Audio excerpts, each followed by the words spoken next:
Baltimore, where even a top cop gets robbed at gunpoint. This story is creating what we don't need, more negative national headlines for the city. All right, here you go. It happened on Saturday night when police say Deputy Commissioner Danny Murphy and his wife were robbed at gunpoint right near Patterson Park. WMAR 2 News' Brian Kubler has the rest of the story for us tonight. Brian?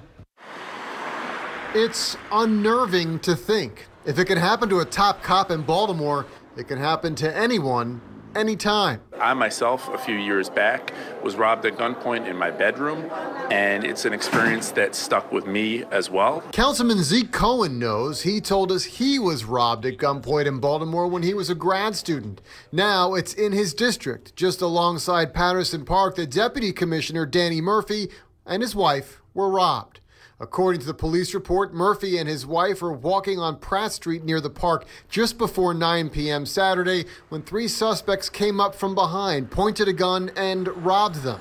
Phones and wallets were taken, even their New Orleans driver's licenses. So as we roll out these reforms with new policies... Murphy, pictured here with Michael Harrison at a budget committee meeting, was one of the first hires the commissioner made. Pulling him up to Baltimore as his deputy commissioner from their old department in New Orleans, Murphy is in charge of consent decree compliance.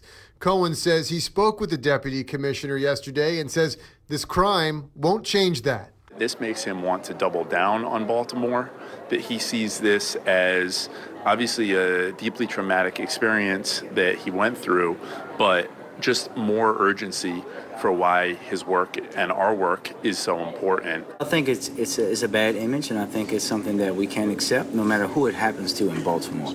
Council President Brandon Scott has also been a victim of an armed robbery himself.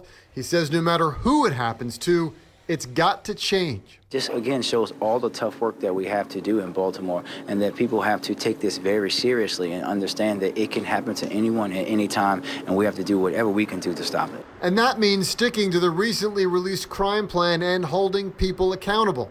And that now specifically includes the work of one of Baltimore's most recent crime victims.